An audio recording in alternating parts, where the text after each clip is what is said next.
Aqui é Douglas Rainho, idealizador do blog Perdido em Pensamentos. E neste pensamento aqui nós vamos falar sobre a questão da palavra gira. Como que se determina uma sessão de assistência e atendimento dentro da Umbanda. Vamos lá.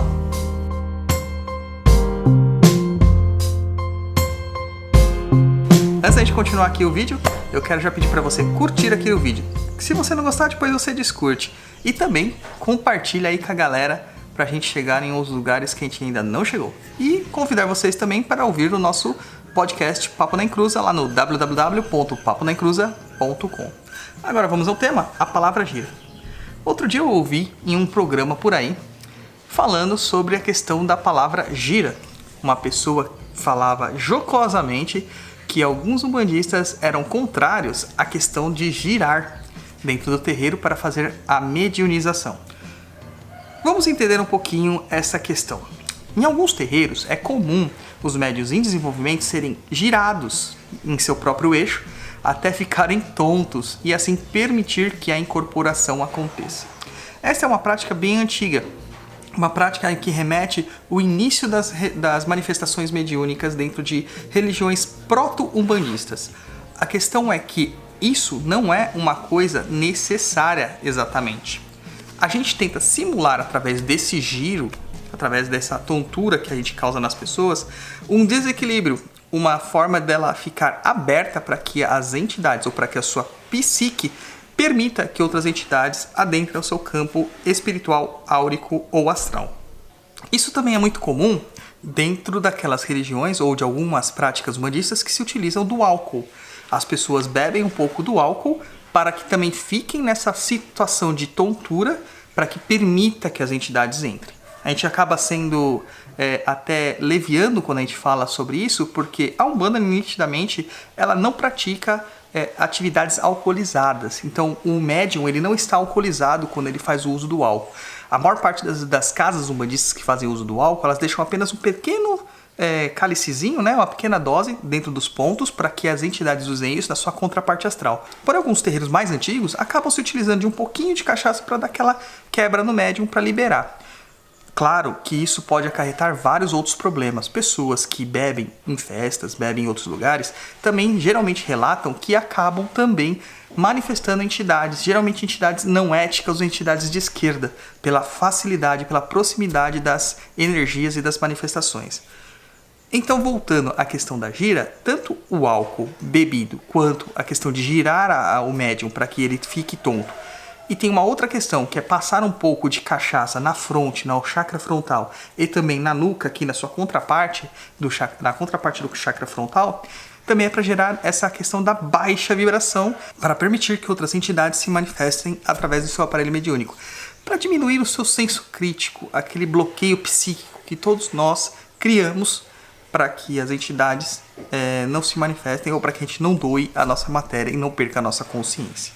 Fazendo todo esse preâmbulo, o que eu quero dizer aqui neste caso é que gira, a palavra gira, que designa sessão, ela não tem a ver com este giro. Esta pessoa que eu ouvi criticando ou jocosamente falando, ela disse que os médiuns, esses críticos da Umbanda ficam falando que não pode girar a pessoa no desenvolvimento mediúnico, mas olha só o nome da sessão de Umbanda, é uma gira. E a pessoa, mais uma vez, como sempre, rasa, ela esqueceu que a palavra gira já é uma corruptela de uma outra palavra, que é engira. Isso mesmo, engira, E-N, gira.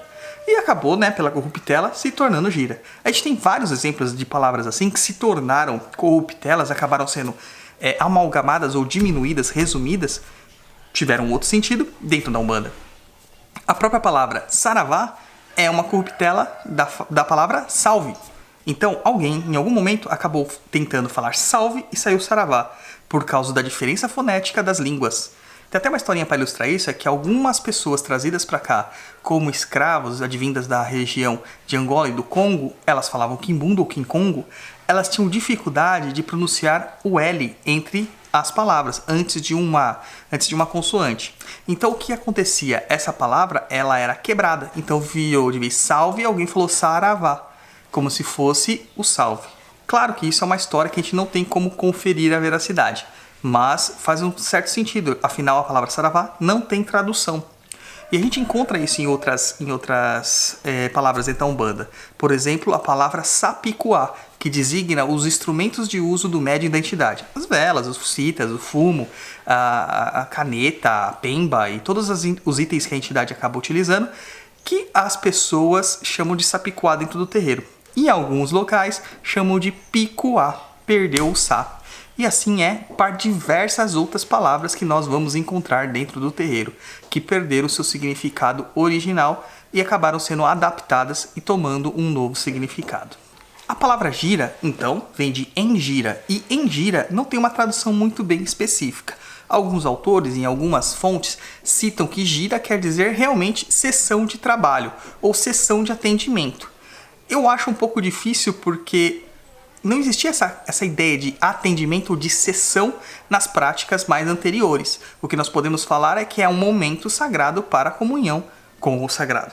A palavra engira é uma dessas outras palavras que acabaram perdendo o seu significado original e a gente acaba não sabendo qual que é a etimologia correta da palavra, até porque a gente não tem registros muito acurados disso, e como outras palavras também dentro da Umbanda.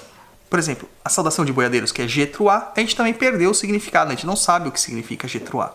E acabou que ficou pela tradição mantendo essa palavra para saudar os boiadeiros.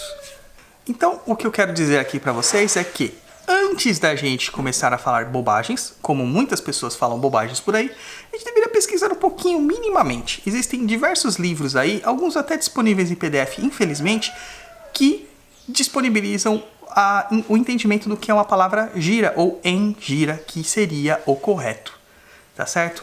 É que infelizmente tem umas pessoas aí que querem aparecer à custa das umbandas e acabam falando um monte de bobagem e pior, nem umbandistas elas são. Eu vou ficando por aqui, quero só recomendar primeiro para vocês o nosso livro, Conhecendo a Umbanda Dentro do Terreiro, lançado pela editora Nova Senda na Bienal do Livro de 2018.